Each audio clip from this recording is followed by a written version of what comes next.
Today we're here with Samuel from INAKA. We're going to do an interview about him and how the brand started and just his life and how he got into this business. So I guess tell us, first of all, a little about yourself, where your family's from. So name is Samuel Adeboyega. I am Nigerian. My family's from Nigeria. I was actually born in Nigeria and born in the west part of Nigeria. I moved here around when I was 15. And I moved here to Houston, Texas for about a year or two. Went to school at the University of Oklahoma. Got my bachelor's in petroleum engineering. This is a different story, but yeah. Got my bachelor's in petroleum engineering. Worked for about a little bit over a year. Went back to get my master's in business administration. And after that, I graduated and came back to Houston. Worked at a 9-to-5 company. I worked in Ernst & Young. It's a Big Four accounting firm. I worked on different clients through that period from about 2011 all the way to 2017. Transitioned to work in a smaller firm for about 2 to 3 years. And during that whole period, I was kind of like working on a lot of like side businesses. And by the time I got to the second company, I slowly phased and transitioned out into being a full-time entrepreneur. So what made you start the small businesses, or the side hustles, you could say? It was just straightforward. I wanted to get out of what I was doing. I was working a 9-to-5 job. I think through that process of just working the 9-to-5 job, I realized that that was not what I wanted to do for the rest of my life.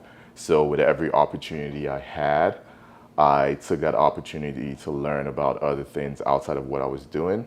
And most of the things that I learned were just how to start businesses, how to, source products, how to do things outside of what I was doing to be able to start my own business. So how did you learn that? Like, was it YouTube, or was it through people, A lot of mentors? It was just like, there's a plethora of information. So if you think of like you said, YouTube, you have other avenues like seminars. So back in, I would say 2016, even prior to 2016, I would say back in 2015, I went for some seminars around real estate. In 2016, I went to a seminar.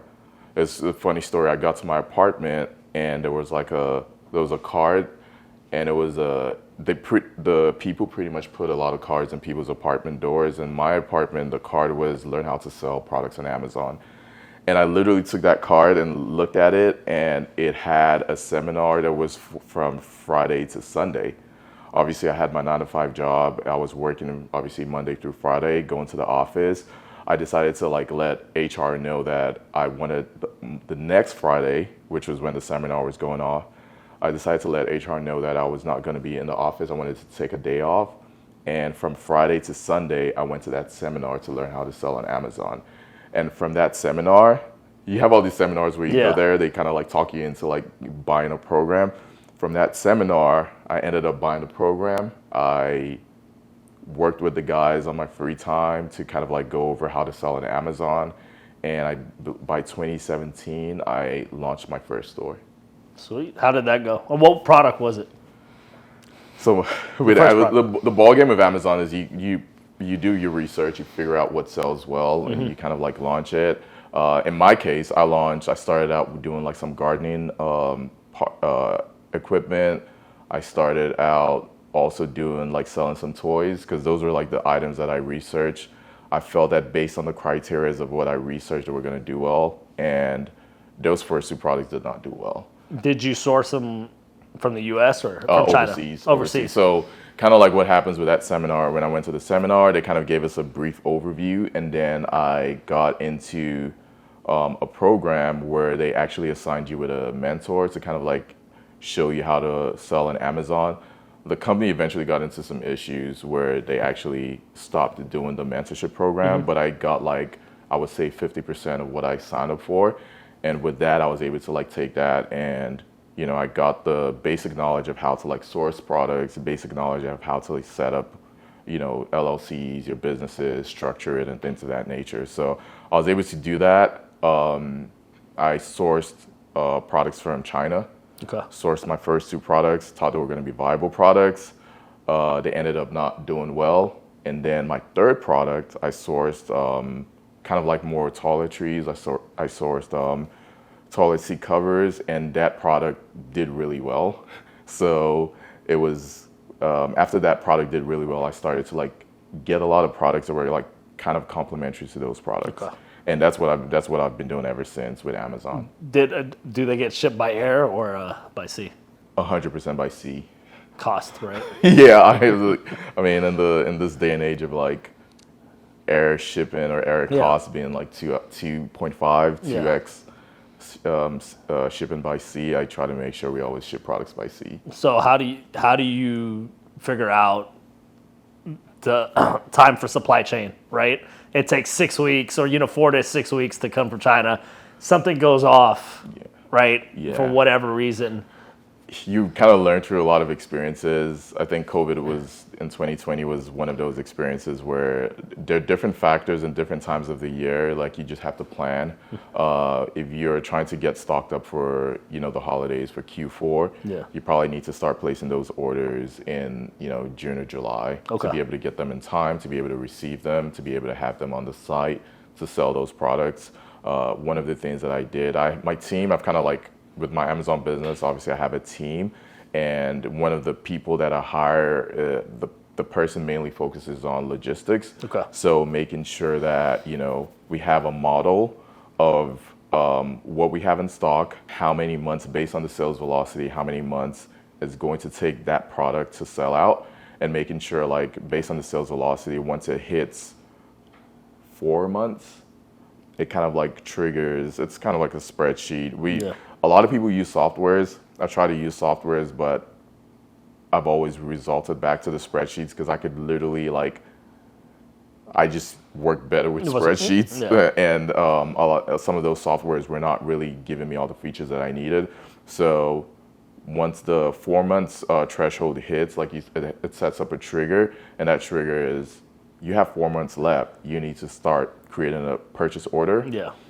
And from creating the purchase order, obviously you get your invoice, you need to place the order, because in the grand scheme of how long it takes, you have about 3 months, 1 month or 1.5 months for production, and then another 1.5 months for shipping. So you want to always that's what we use. So once we get to that threshold, we're like, okay, we need to place an order for this product based on the sales velocity, or we might even kind of extrapolate and say that, well, we're getting into Q4, so even if it's 4 months, maybe it's 4.5 months, maybe it's 5 months, because we want to get it in time, because they have cutoffs at Amazon and some of these websites for you to get the products in to be able to sell them for the holidays. For the Black Friday sales. Yeah, so just logistics and planning ahead. What was the worst headache or horror story you had for shipping for you? I would say definitely COVID 2020. Okay. Because it was one of those things where you had products, you ship products, and the products were just stuck somewhere. It was. Was it the LA port? Yeah, that was one of it. And sometimes it was you ship the product, and a lot of times there are ways in which you kind of track, where it is. Is it on the boat? Is it at the port? Yeah. Has it been released? Is it on a truck? I mean. But you literally had products for months staying in one location, on the boat. And it's okay, it's 2 months. At some point, the product should have got from the boat to the dock, or should have got on the truck, or whatever it is, right? And I think 2020 was one of those periods where everything was just slow, because you had products that you ship, but the products did not get there in 3 months that you would normally think. They got to your warehouse in 6 months. How about your parents? What do they think when you started doing your side hustles? Are they entrepreneurs, or are they? They're both to some level and extent entrepreneurs. My dad is definitely an entrepreneur, so my dad was all for it. My dad was like, "Yo, I think you should do this. You should go ahead and do it." My mom was a little bit skeptical. My mom felt that I had a job. I mean, obviously I had a job, and security. It's job security. At that point, I was a manager, so. From her perspective, she was like, every 2 weeks you get a paycheck. Why are you? Just stay with that job and kind of grow with the business and grow in your position. for me, at that point, I was already a manager, and there was like trajectories of how you kind of grow in the firms, but the trajectory gets a lot slower when you become a manager. So you don't know when next you're going to go to the next level of a senior manager, an executive director, a partner, all of that stuff. So I definitely knew that I wanted to get out, and I wanted to find other opportunities and pretty much just, be an entrepreneur. So let's talk about how INAKA started. INAKA started in 2017. The idea of INAKA started in 2017. I mean, for people that are familiar with Houston area, it was like the Heights of Houston. My business partner, Charlie, lived in an apartment in the Heights, and just kind of backstory, like our family, like we're family friends. My family, Charlie's family, we've known each other for a long period of time. So I've known Charlie since we were younger. Back in 2017, I started to get more into fitness, and I stumbled over his, Instagram and YouTube channel, and kind of saw that he provided like online coaching services. Okay. So I was like, you know what? I'm trying to get in shape, trying to take fitness more seriously, take my diet more seriously. So I reached out to him. I was like, hey, I'd like to join the online coaching program. So we got that set up for a couple. I think it was for 8 weeks. That was how we started up. That was early 2017. And we started out in February. By March, I think the 8 weeks was up, and I was making a lot of changes through the program. So we decided to just keep it going. Okay. And the more we decided to keep it going, we pretty much started working out once or twice a week together. So I would meet up with him. We'll go to the Alpha League gym, we'd work out and things of that nature. And at the same time, kind of like what I told you back in 2017, I started sourcing products for my Amazon business, because that's when I got started. At that same time, obviously, we would work out maybe twice a week, and I started to notice that he had a YouTube channel. How big was his YouTube channel at that time? I mean, maybe I don't know, 60, 70. Okay. Yeah, I don't remember the numbers, but I know. So they were already. But it was more, the ratio of conversion was different. I mean, for someone that had that, if you're getting 30, 40K views, that's significant. Yeah. So we just kind of used to work out. And at that point in time, I also noticed that the people around him had their own business. So, I mean, the Christians, Max, Russ, all these guys, they had their own clothing business. And he was in that circle, but he did not have a brand, I guess, associated with him. So one of the things that I also noticed at that point in time is I was trying different products. Like I told you, I tried gardening products, I tried toys. Obviously, I tried the toilet seat covers. Yeah. And the toilet seat covers was even after INAKA, but that was the third product I tried in 2018. But in 2017, one of the things that I was doing was I used to play basketball a lot. Yeah. Tore my meniscus, was going through recovery. We used to also lift weights, right? And with lifting weights, you squat, you do all of these things.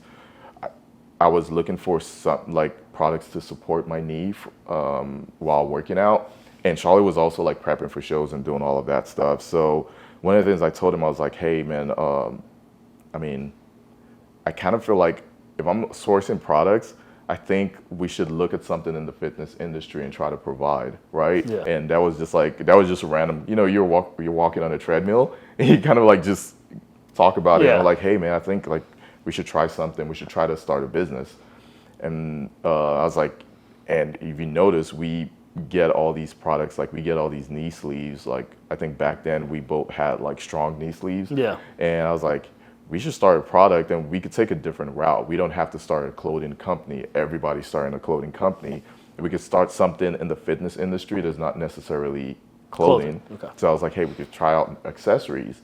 And when you have that conversation at first, I think from his perspective, since he was doing online coaching and he was kind of trying to grow that, it was not really a priority. For me, I had my 9-to-5 job. I knew that I was not trying to do that for the long run, so I was trying to get out of that. And I was I kind of pushed a little bit more on it. And I was every time we met, I would bring up the same subject.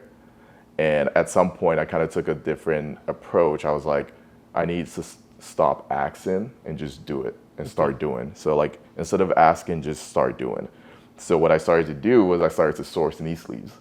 Before he agreed. Yeah, before I started to source knee sleeves, I'm like, hey, I might as well just take a different approach. So I sourced some knee sleeves, just put like, I used to throw like different like, because at that point we never really settled on what we wanted the brand name or what we wanted the look to be. But I used to like throw like different, like I'll throw like a tiger, a gorilla, just random like logo iterations on it. And every time I'll bring it, we'll meet up at his apartment, maybe after working out, or after I'm done with my 9-to-5 job, I'll have like my shirts, my slacks, and with my shoes, and I'll go to his apartment. I'll be like, hey, this stuff just came in. Check out this knee sleeve. And so you already printed the printed like a random logo on it, like something. I mean, get on Fiverr. Find somebody to put something together. I put the logo on it. Were these samples, or were you ordering a decent amount? No, these were just samples. Just like literally a pair of like knee sleeves. Okay. And we would look at it, and he would provide feedback, and he would be like, man, I think we should change this, or we should change that. And the more we started talking about it, it was almost like we were both investing our time and our effort into it. So at some point, it almost became a no-brainer that we have to move forward with this, because, I mean, we're already spending time reviewing samples, making updates to it. And at that point, I think it was kind of like clear that it was going to happen, because we were both working on the product, doing like the R&D and things of that nature. So that was kind of like how that all happened. And then when we finally both agreed that, okay, this is the thing we have to do, then we were like, okay, what are we going to call this brand? Because we've had iterations, we had like random names we'll throw on there. But one thing that was consistent is we always had like an animal, like asset on the product. So we knew that we wanted to go down that path. Like whatever the name was, it had to be related with that, like some form of animal asset that represented power. Okay. So, and that's kind of like how we stuck with the gorilla, right? And sticking with the gorilla, we're both Nigerian. So in like the Yoruba dialect, Inaki means gorilla. Okay. So we had different names. Yeah, we had different names. And then when we got to that name, it kind of like just clicked, because it was like you had that gorilla asset. Who came up with that name? It was just, I don't know, it was just both of us talking through it. I even think it was Shali. I think it was Shali that actually even mentioned like, what of the Inaki? Because we were like literally typing in different animals and looking at the translation of what it meant in that dialect or whatever. So we typed in different animals, and we saw like what the translation was, or what it meant in like an Igbo or Yoruba dialect. Because we're kind of like, I know Charlie is more of a hybrid of Igbo, Yoruba. I'm Yoruba. And in the Yoruba dialect, Inaki means gorilla. So we kind of like took that name and we're like, man, that sounds good. So you wanted to go back to your roots. Yeah, so it's kind of like connected back to our roots, because we're both Nigerian. So, and it just kind of, the name just clicked. Like it was just like, okay, so we're like, okay, let's call it Inaka.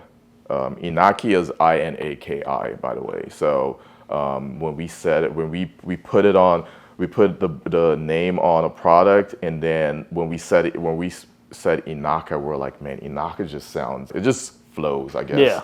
That's the best way to put it. And then we're also even looking at like Inaka meant like was a Japanese word and things of that nature. It had all the meanings and things of that nature. So we kind of stuck with that, with the representation of a gorilla, because a gorilla signifies power. Okay. We're making products in the weightlifting industry, and we wanted that animal asset that signifies power, and the translation of that asset, the way you say Inaki is like Inaka. So we just went with that word, and that was our brand name. And then we did different assets. We got different logo iterations, and one of the logos that got sent to us was a gorilla with the word Inaka in the mouth of the gorilla. So pretty much that. But we had the full face of the gorilla around it. Okay. So that when we saw that logo, we were like, you know what, that's what we're gonna go with. So that was it. The one thing that we did that was different though, and we kind of try to take that into like everything that we do is just trying to be different. Yeah. Trying to be different. One of the things we noticed back then was with the brands that were relevant in the weightlifting industry, all their products, like with knee sleeves, for example, it was just plain. Like it was a black color, you know, whether it's a gray color, a red color, it was literally just that and the logo. Were these big brands, or these were big brands, or were they up and coming? You know, big. They were like back then it was like maybe 2 to 3 brands that we knew about. Yeah. Like that was it. And they were they were not like up and coming brands. Those were the brands that, like I said, one of the brands we used, like Strong, we used to wear the knee sleeves because it was just, that was what was available. Like that's what a lot of people wore at that time. And we noticed that they were just like very plain. So what we decided to do is we decided to like make sure our stuff stands out. Okay. And our stuff stands out from, obviously the quality has to be there, but the design just has to be different. Yeah. And that's what we did. So the first iteration of our knee sleeves, we had like a camo like pattern all over the knee sleeves. We had the brand logo as the gorilla head, and then we had a backdrop of the gorilla head around the knee sleeve. Okay. And that was just like when you had that picture and you show that product, everyone was like, that's different. And that's kind of like how we did. So from accessories to clothing, taking that same approach, because with clothing, everyone had the general like athletic clothing that was like plain, simple branding and stuff like that. We went with more relaxed like streetwear that you could use in the gym and outside of the gym. So both. And giving it more like just making the assets on the clothing, making the style of the clothing just stand out. So what was the first order of sleeves when you figured out the logo? What was the first MLQ? 1,000. Okay. How fast did that go? It was crazy. It went through. We did a black and a gray, or like white gray. So 1,000 each or 500? 1,000 each. Okay. The black we sold out the black that weekend. Okay, sweet. The gray still had a couple that we sold through the week, but the fact that we were able to, did you expect it to do that? So it's 2 things. I expected that we were going to eventually sell out of it. Okay. To sell out of a product over the weekend, I definitely did not expect that. What did you think the projection of selling out was? What was your goal? Of course, same goal was like probably in a month. In a month, okay. Yeah, I mean, realistically, in a month, you should. That was the goal. But I think just with the people around the brand at that time, and just the fact that it was something new in the industry, I think a lot of people gravitated towards the product because it was just different. And that's what you have to do. I mean, when you have a product, you just have to stand out. So how did you market the first? You know, I know Shali was big on social media. So I mean, was it just Shali, or he gave some of his friends? Yeah, he gave some of his friends. That was, and he knows that. Like a lot of the discussions we had was, hey, this is the part of the business I'm going to focus on. Whatever iterations we want to do, whatever updates we want to do, I'm going to work with the manufacturers to get this product. On the flip side, the marketing side of things, you need to be the one to like push it, get in the hands of certain people, because I mean, the network of people that you have are easily going to be able to push this product. So I think that was kind of like, it was a close knit circle of those guys, right? Yeah. So they help out each other. They helped out, and they helped out, and the products did well. Even the first day of our launch, when we launched and we were packaging orders, and when Christian came and helped us package some orders too. So a lot of those like close like net of people around him definitely also helped the brand do well. Dude, so, that's great. Yeah. So when did it start evolving into clothing? Into clothing, I think it started evolving into clothing in so we launched in June of 2018. Okay. And in 2019, it started evolving into clothing because we just tested out a t-shirt, you know, put the brand asset on the front of the t-shirt and the slogan of the brand at the back of the t-shirt. But once again, it was like a looser fit cotton t-shirt. Like an oversized tee? It wasn't oversized. We hadn't really gone that deep into like oversized. It was still kind of like a product you could use inside and outside of the gym, but not overly like not like a super like tight shirt. Okay. It was more of like a loose fit. It was more of like a loose fit shirt. I think it was like 2 colors. No, it was actually 3 colors: black, white, and gray. So how did you figure out what sizes you wanted to order in the first order? Just did a full run of like small through double extra large. Same quantity on all of them? Well, the quantity was, I don't think it was maybe the same quantity. Maybe it was like 500 per. Okay. Yeah, so back then we just took a number and just did it across the board. So we probably did 500 per shirt and just launched. So per size. Oh yeah, So I cannot remember the No, breakdown. but did you like just ballpark what you thought it was? Yeah, Okay. yeah. Everything was a ballpark because we didn't have any data, so Okay. we just went off of what we felt. Oh, maybe there are more people that are going to be large and mediums, so we get a little bit more of that. Get a little less of smalls. How correct were you? I don't think we were correct, but at that point in time, those first couple of years, now it's different where you have to like really look at your data. Those first couple of like years, like the product sold out, so it was like, okay, maybe one size sold out before the other size, but generally speaking, like you're selling out of the product. Okay. So it was just more of like, okay, we got the product out in the market. Yeah. The products did well. They sold out. Now what's next? So y'all's business structure is basically more of a drops, like limited time drops. Limited drops, very drop focused. More of like drops, limited drops.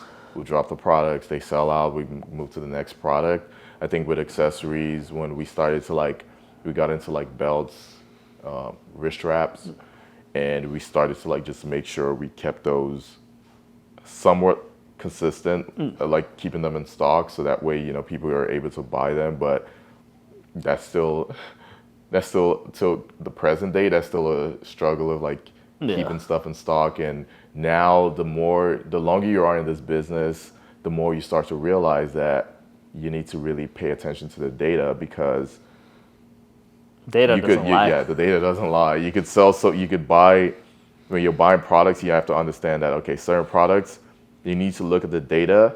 And more importantly, I think sometimes you also need to like get like customer feedback and get customer involvement, because for example, if you have 2 products, you're trying to like order products and you're saying, okay, I want to order 1,000 of this product and 1,000 of that product, right? And you have a poll, and most people, like 80% of the people tell you that they like this color versus the other color. You probably need to go back and adjust those numbers, right, to take that into consideration.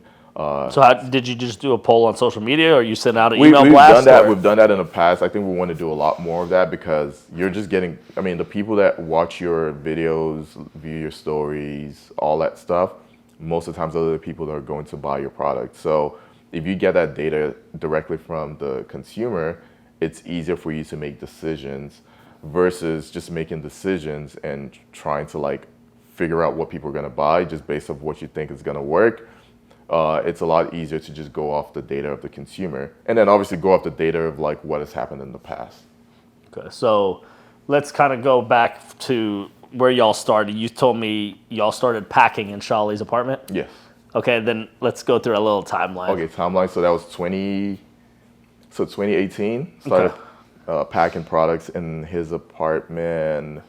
2019, we moved into a gym. Okay. So 2018, started packing products in his apartment. Sometime in 2019, we moved into a gym, because I remember specifically after we launched the belts. Those belts, like, it was like camo print belts, all of that stuff. Those belts moved so quick, and we were like, okay, we can't do this in this apartment, because we had boxes, we had levers, had the actual belt, had to put the levers and the belts in one box. Oh. And it was just 2 of us, and I think maybe every once in a while, like there was one guy that would come and just assist us, and we're like, yo, we can't do this in this apartment. We have to move out of the apartment. We have to go somewhere. So we talked to a buddy of ours. His name is Rubio. He had a gym called Athletic Empire. Okay. He had a space in the gym where we're able to take set up our products there. And how big was the space? In your opinion, just approximately. His gym was probably maybe like, I don't know, 4,000 square foot. Yeah. The space that we had was maybe like 1,500. Okay, so you got a decent part of it. Yeah, it was a decent part. It was actually a decent part, almost like half of the gym. The gym was like on the right side. The left side was like more of like what we had as our office space and the fulfillment section. How was it separated? Was it like could gym members walk through? Well, most of the gym members came through the gym entrance, Okay. and then we came in through the other entrance, which is like the office Okay. / fulfillment center space.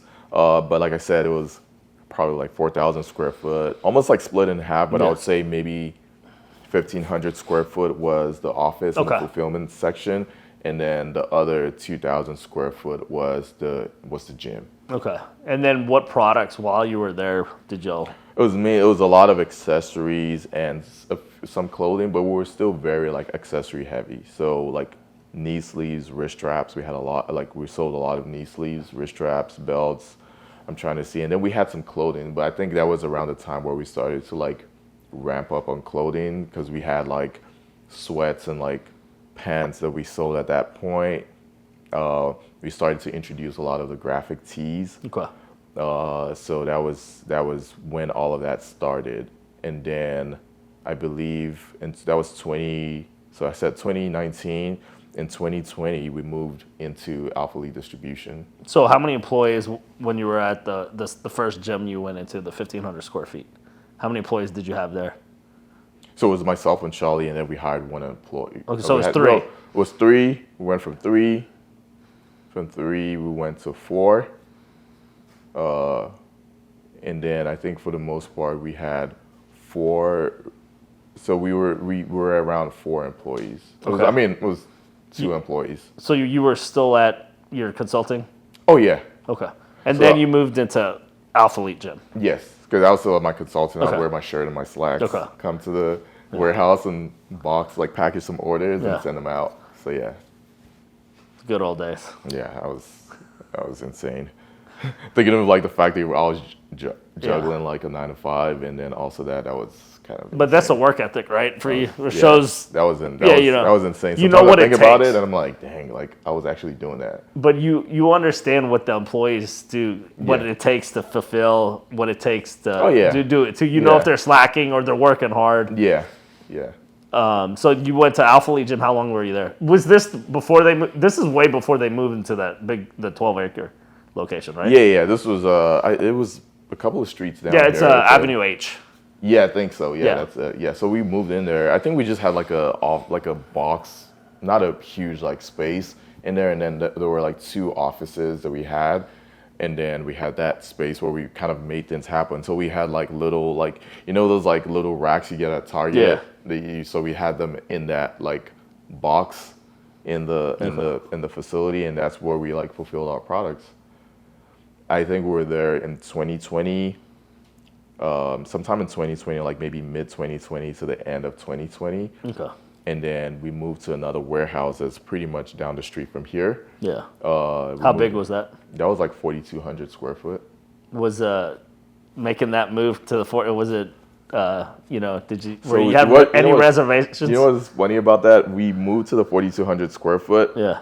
And the first day we went in there, it was like Charlie and I went to look at the place. And Charlie was like, "Oh, this is a big spot," and I was like, "Dude, I think this is like this is pretty small." Yeah. So when we because you have to think about it.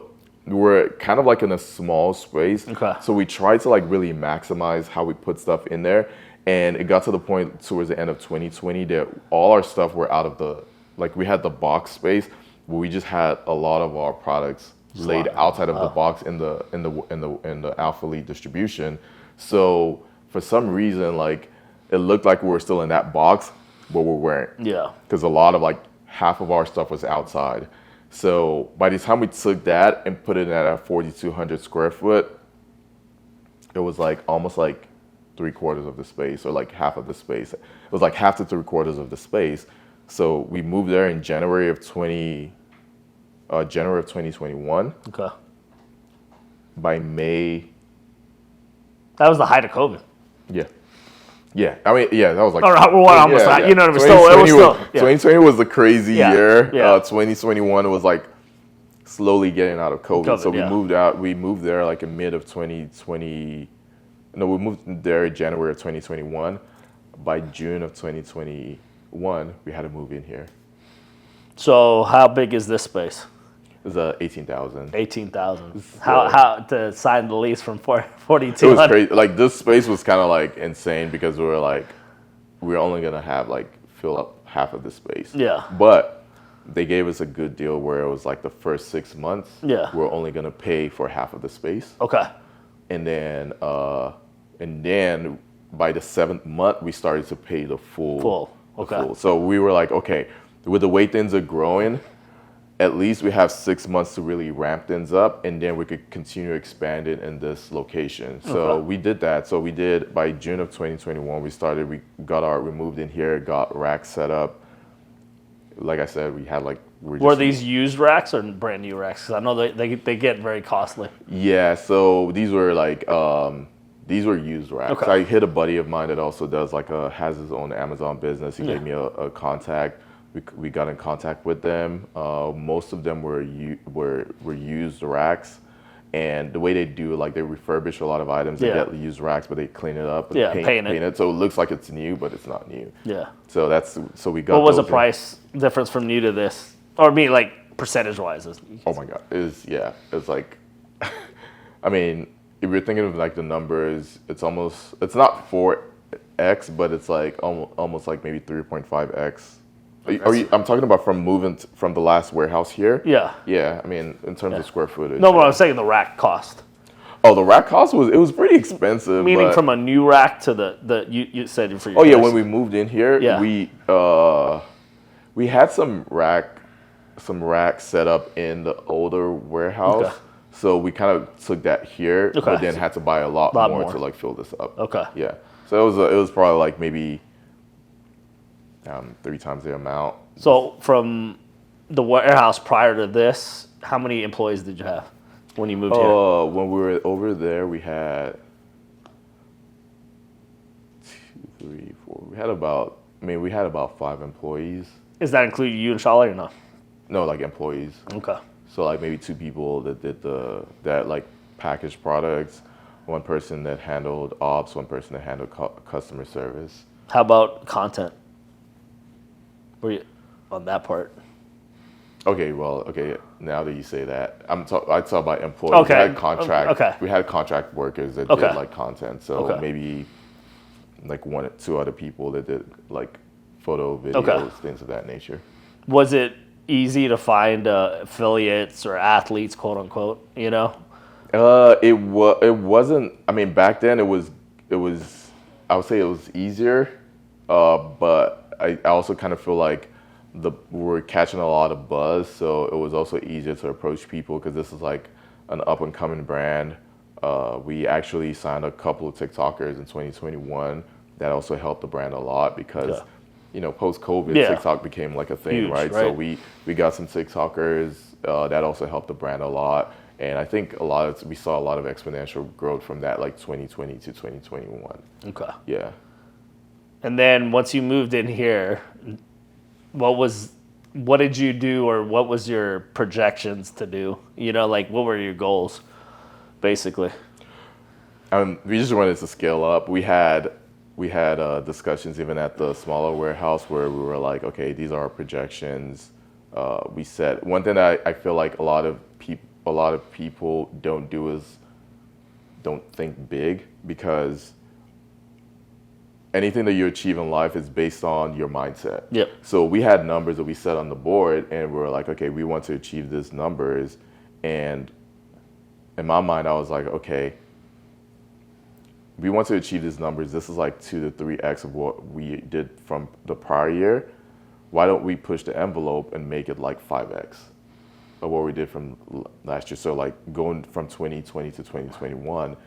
And we're in that room, it was like 4 or 5 of us, and everyone was like, yo, this is ridiculous. Like, we can't go that. I mean, we're being like very optimistic. Just doing the 2x. Yeah. You're right, yeah. 5x is like, that's not going to happen. And literally, we did 5x from 2020 to 2021. So who's a little more reserved, you or Charlie? Meaning on the number wise, like making those big goals. More reserved. Like you said, you wanted. Yeah, I'm Charlie's big. definitely more reserved. Okay. Which you have to understand. Go ahead. You need both. Yeah. Because you could say some crash it, crazy but yeah. numbers, get a lot of product, Yeah. and then it doesn't do as much as you want it to do, and then you're stuck kind of with like it. you're stuck, right? So you kind of need both. Okay. But that at that point in time, it just happened to be that things were going in that direction. So we set those higher numbers. So we did obviously we had the 2.5x. So do you believe in the writing down on the whiteboard, or you consider blackboard, or what do y'all have? It was on a black. Yeah. We did it was a blackboard. Yeah. So it was we're in a. But so you believe in writing those big goals down? Oh yeah, I write goals. I mean, people talk about goals and stuff like that. I do like putting goals together. I type goals in my Word document and print them out every year. I do this every year, and I put them in different parts of my house. So do you have it in your office too? I don't have it here. Okay. I don't want. There's some. No, I don't want to show. No. But I'm just saying. So, but you don't want people to see. I put it in in my office space. I put it in my room. Yeah. I put it in the kitchen. I put it 4 or 5 places. And the reason I do that is when you focus on something over and over again, your subconscious mind starts to work towards it. Yeah. And a lot of times you don't even know that. When did you start doing that? Probably about 5 years ago. What made you start doing that? Was it a book? Was it hearing from somebody? It was a book. Okay.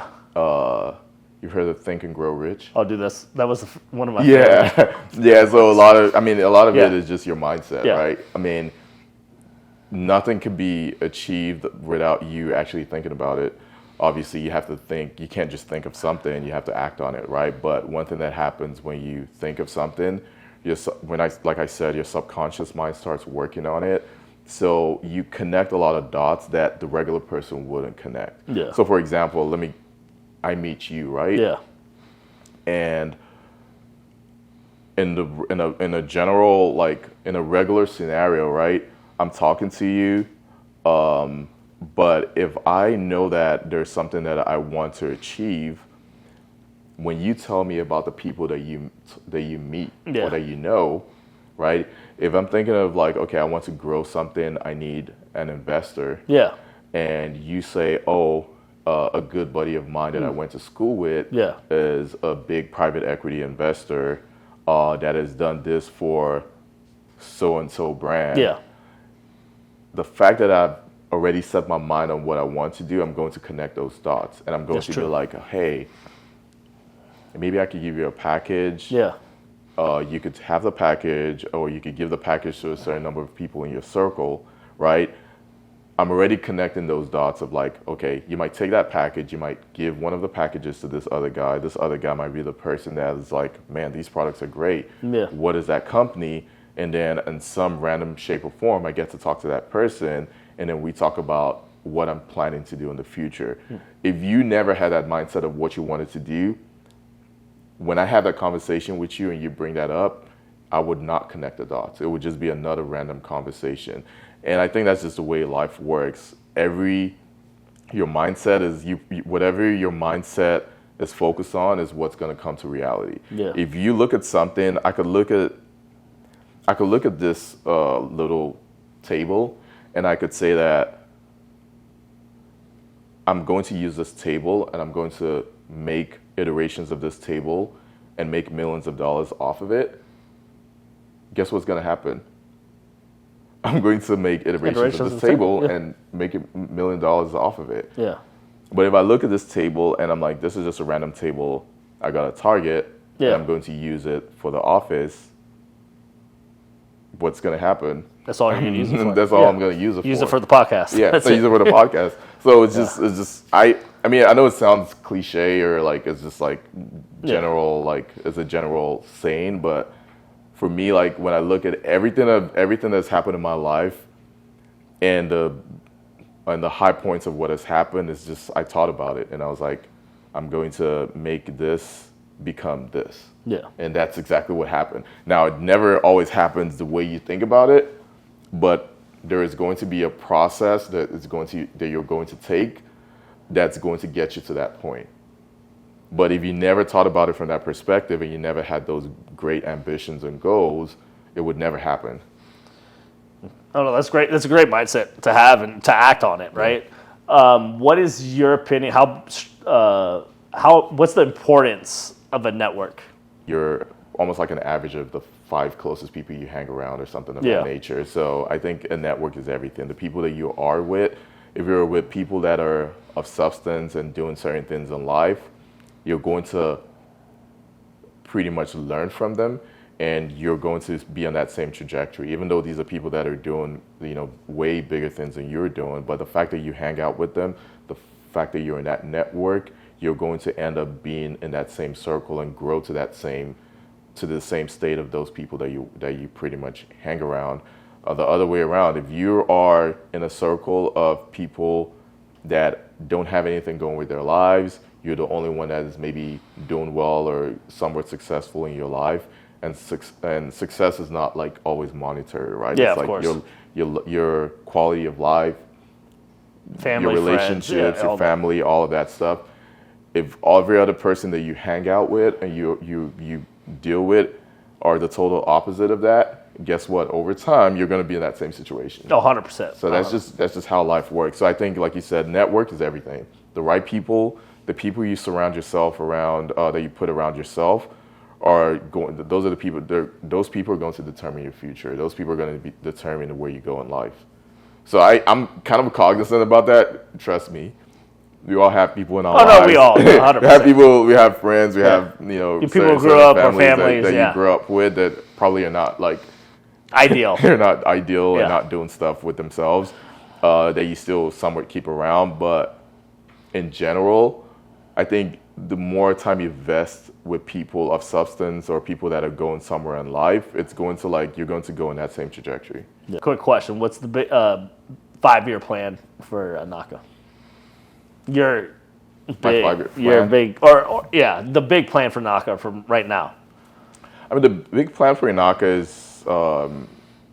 is to scale the business, become a household name in the fitness industry. So one of the things that we're doing this a lot now is just kind of like focusing on what we're good at, right? Cut out all the other extra stuff. If it's not bringing in what you need and it's not taking you to the levels that you want it to take you to, you let it go. And you focus on what you're good at. And I think we know we are kind of like giving you the history of the brand. We are a fitness gym brand. Like that's the core of INAKA. I mean, we could say that, we've ventured into different parts of the industry, but when you really look at the core of how the brand started and how the brand has grown, we're a core fitness gym brand. And what makes us unique is we're a gym brand that provides products you can use in and out of the gym. I think focusing on that piece of the brand and really scaling that up to a point where, not necessarily saying like an immediate exit or whatever, but to a point where, we get some healthy investors. But dude, that's business. It's all, sooner or later, get some healthy investors and, kind of like not always have to deal with every single facet of the company. No, I think that's definitely a good that's a great goal. I'm sure you'll hit it because you've hit your 5 multiple when everybody else was talking about a 1 or 2. Yes, right. So I think that's more of like a shorter term, I would say 3 to 5 year plan. What advice do you have for brand new entrepreneurs? Sorry. Any good advice? I would say I have a couple, but I mean, one that kind of sticks out to me, and I think is just one thing that I feel like it sounds cliche, but a lot of people don't really take a lot of action or really consider this, is just kind of like have multiple streams of income. Like work, one of the things I said, even though it was kind of like very, it was a crazy time of like having a 9-to-5 job, starting an Amazon business, starting a fitness brand. I, around the same time, got my first rental property. Doing all of that at the same time, it sounds like it's a lot, and it was a lot. Sometimes I actually thought okay, you need to slow down, but in reality, when you do all of these different things, you just never know. You always have to have multiple streams of income, because everything that you have, regardless of what it is, at some point in time, one or two of those things are going to have like they're going to have a down period. Or they'll just be Or they'll gone. just go, Yeah. or they'll go away. And if that happens, then what do you end up with? You always have to have multiple streams of income. Never feel like when you scale. Don't get me wrong, you have to focus on something, scale it up. But when you start to scale it up, take the proceeds and put it into something else. For me, every time I get a little bit of additional income, I'm like, what could I buy? Like, I have 3 houses that I rent out to people. I'm like, when can I get the 4th property? You know, just always have that mindset of investing, or even if it's just something where on a monthly basis you take some of your something from your paycheck and put it into some like investment fund or whatever. Always have multiple streams of income, because at some point, 1 or 2 of the projects that you're working on or the businesses that you have are going to face trying times, and at that point you need to kind of like focus on or use the proceeds that you have from the other parts of your businesses to help you out through those periods. So for me, it's just having multiple streams of income. Don't feel like you need to just focus on one business. Focus on that business to scale it up, but make sure that you're taking proceeds from what you get from that business and putting it into other avenues. How about, you've seen this, especially with your business scaling so fast in such a short period of time, lifestyle, when they get so much cash coming in? I feel like that we've had so many, especially when you're young and you just have a lot of money, you kind of make not so smart decisions. You know, you spend money lavishly, you do things of that nature. I feel like everyone that's gone through that process of making so much money has had a fair share of that.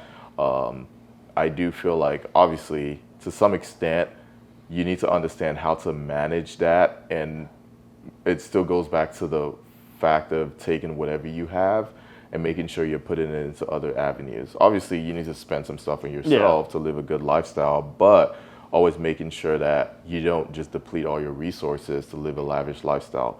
Take a lot of those resources that you get and you put it into other avenues to be able to like generate wealth, generate income, generational wealth.